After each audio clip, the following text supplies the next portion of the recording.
係咁網友嗱，呢條片係講 TikTok 出售嘅問題嚇。咁我係曾經講過，Donald Trump 就話傾緊30日內就見到紛擾。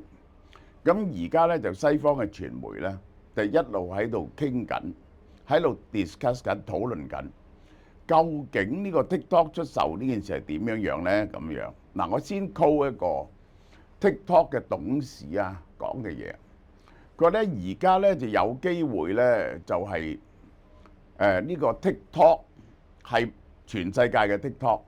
你知字節跳動喺中國叫字節跳動，佢仲加有一啲其他嘅，譬如今日頭條啊嗰啲，包括喺入邊啊。喺海外就叫 TikTok， 佢舊年全球嘅收入咧係730億美金啊！真係好犀利喎，730億美金，呢啲咁嘅公司收入730億美金。佢其實咧係咁嘅，有400幾億，三分二係7成係來自60幾個%來自中國，然後全世界其他地方加埋咧就30幾個%。嗰30幾個%咧，一半嘅收入咧來自美國，美國係佔咗最大，佔一半，海外嘅一半。咁而家如果剝離咧，嗱我講佢嘅架構係點，我再講講字節跳動個架構俾大家聽。字節跳動咧，實際上就係佢嗰班創始人操縱嘅，因為佢有嗰啲 voting right。但係最多股份嘅咧就係美國資本。佢其實呢間美國資本擁有最多股份，但係冇實質控制權嘅公司。呢間公司咧就接近擁有100%，字節跳動有今日頭條啊，有其他嘢。佢就擁有 TikTok 絕大部分股權。TikTok 就擁有海外業務嘅，即係英文嘅生意。佢又有遊戲啊，又有 Lemon8啊，有好多呢啲嘢嘅。佢唔係淨係一個 app 嘅。海外嘅收入咧，舊年估計就係200幾億美金，260億至280億美金度啦。咁而家嗰個判令咧就係要喺美國嘅 TikTok 業務嚇，佢係要同呢一個字節跳動分離，徹底分離，即係字節跳動唔可以再去 manipulate 呢一個美國嘅 TikTok 業務。如果唔係咧，就 close down on 呢個 TikTok。咁呢一個禁令係俾Donald Trump 夾硬 hold 住咗嚇，hold 住咗呢一個75日。但係而家估計咧30日內咧就見輸贏。好啦，根據嗰個 TikTok 嘅董事就講，第一呢一個 TikTok 非美國嘅業務未必需要同埋呢一個 TikTok USA 分離，即係咧海外嘅 TikTok 咧就可以繼續係保持一間公司，因為咧你諗下咧分離成為兩間公司咧係唔係好合理喎？因為呢兩間公司咧好快就會展開競爭，即係咧 TikTok 如果分開 TikTok World 假設嚟同 TikTok USA，TikTok World 咧就唔可以進入美國做生意。TikTok USA 咧就可以去全球做生意，呢兩個打起上嚟邊個贏咧？咁樣咁 TikTok World 輸嘅機會咧係好大嘅。TikTok World 輸嘅機會好大啊！咁所以咧呢個係一個問題，呢個係一個問題，係根本 USA 同埋世界能唔能夠分離？呢個係一個問題。好啦，我而家講假，白宮傳出嚟嘅消息咧就話，呢個 Donald Trump 就係 prefer Oracle 去買，但係 Donald Trump 話佢冇同 Oracle 傾過。嗱，我一定講如實講 Donald Trump 講嘅嘢。咁咧就係有邊啲人會買咧？咁就有2間公司，就係嗰啲公司就係都集咗資出嚟嘅。其中有一個係個 YouTuber 嚟嘅喎，啊，咁亦都有 Venture Capital， 佢哋咧就話。佢哋呢種公司咧就話，如果佢哋買 USA TikTok 就唔需要個推薦算法，即係咧去計點樣去拱邊啲片俾人睇呢種算法，唔需要。佢哋咧可以 replace 入去啊。我而家相信咧，到咗今時今日咧，呢套算法已經係冇咁重要，因為用 AI 嚟去做咧，人哋已經學咗你。咁佢哋唔要呢套算法，佢哋咧就想好低價買走。其實呢啲咧係想好低價買走啊！低價到咩程度咧？咁大約係呢個係曾經講過出300-400億美金，咁你發達啦，300-400億美金買 TikTok。淨係唔好計呢個 TikTok World 啊，淨係計 TikTok USA 啊，今年嘅 revenue 咧可能都有170億至200億美金，賺一半係100億。如果20幾倍 PE、30倍 PE 嚟，3000幾4000億美金，呢個真係一隻生金蛋嘅鵝嚟㗎。如果包埋 TikTok World 咧，佢真係值可能值上市，可能值700-8千億美金。咁仲有邊個有興趣買咧？咁樣中國係好似暗示過可以 Elon Musk 可以考慮，但係 Elon Musk 一定唔得。Elon Musk 係如果 Elon Musk 因為佢持有 X， 如果去買 TikTok 咧，就一定嗰個壟斷調查要搞好耐。你唔可以有傳媒業務嘅去買 TikTok 嘅人係啊。咁因此咧就排除咗 AWS 添。AWS 咧一個老闆有呢個 Washington Post， 呢個亦都係一種嘅利益衝突。咁亦都係排除咗 Microsoft 都有個 LinkedIn， 即係咧你如果一要去經過壟斷調查，咁咧就會走一個好詳細嘅步驟，而咧係等唔到嘅，呢樣嘢係等唔到嘅。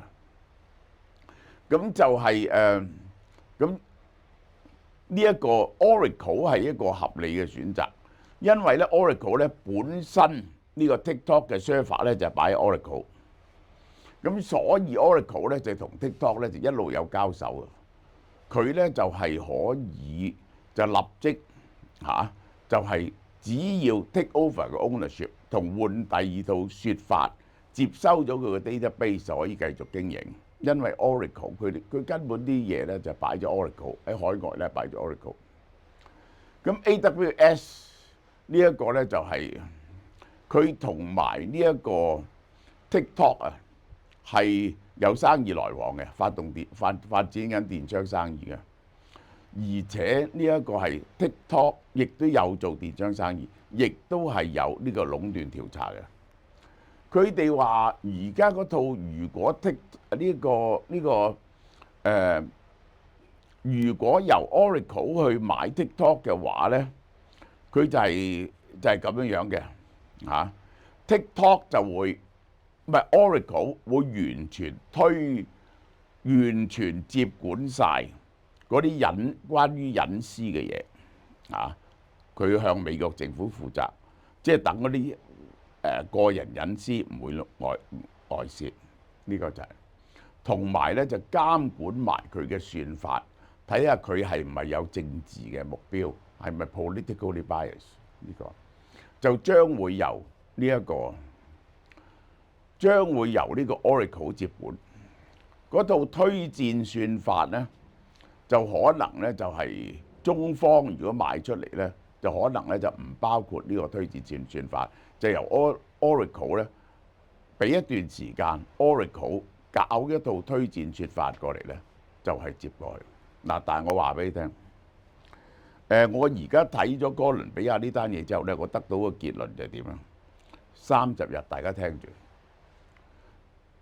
首先第一，既然呢樣嘢傾緊咧，2月1號唔會加中國關稅 ，most probably 我認為唔會，中國唔會加關稅。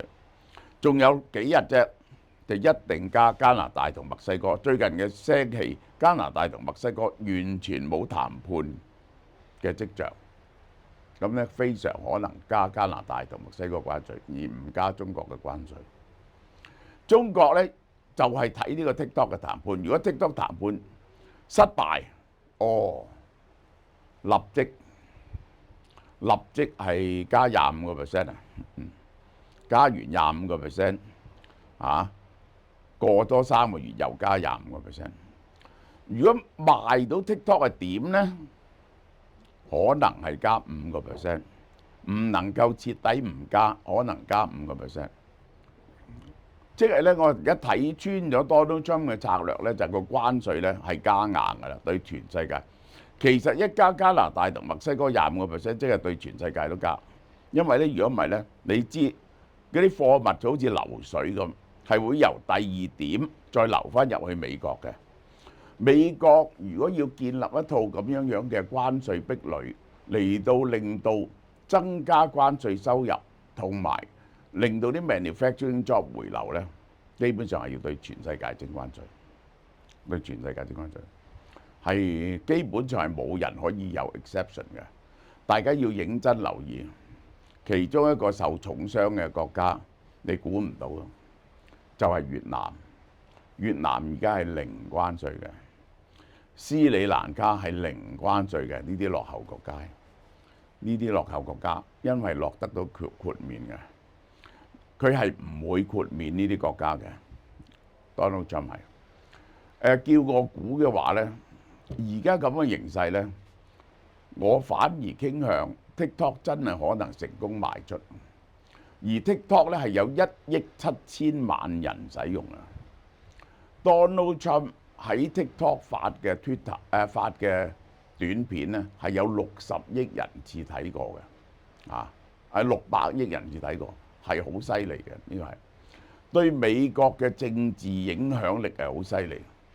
Donald Trump 嘅而家嘅 preference 就係第一，佢收好多關稅，買咗 TikTok 翻嚟。第一，佢收好多關稅嚟平衡個預算啦，買 TikTok 翻嚟。除咗益佢嗰啲自己有，我就唔知佢有冇益到佢啊！但我覺得佢唔會做啲咁蝕底嘅嘢，即係呢個。同埋第二，嗰個影響力好犀利，即係如果佢掌握咗而家有佢嘅 friend Elon Musk 掌握 X， 又掌握呢個 TikTok 咁樣，好容易控制咗呢一個全美國最緊要嘅發聲平台。再加埋 Meta 低個頭，亦都走佢嘅方向，佢可能就控制到美國大體嘅輿論風向喺一段時期內對佢有利，對於佢嘅政黨中期選舉有利。呢點嚟講對佢嚟講係最重要嘅。好唔好？呢段講到呢度。各位網友 ，Form Bio 嘅保健產品嘅好處，大家都體驗過啦。韓國金秀賢先生係 Form Bio 嘅代言人，佢最近又憑《淚之女王》取得最佳男主角。佢咁有魅力呢，真係迷死好多人。而家凡係喺俏貓貓超市、Q Food Mall 門市及網上購買 Form Bio 產品，滿港幣500蚊，就送1套3張金秀賢嘅照片。推廣期呢係2025年1月24號，送完即止。想集郵呢個限量版嘅金秀賢嘅照片，就唔好錯過今次機會啦。又可以食 Form Bio 保健品，繼續 keep 住最 fit 嘅身體。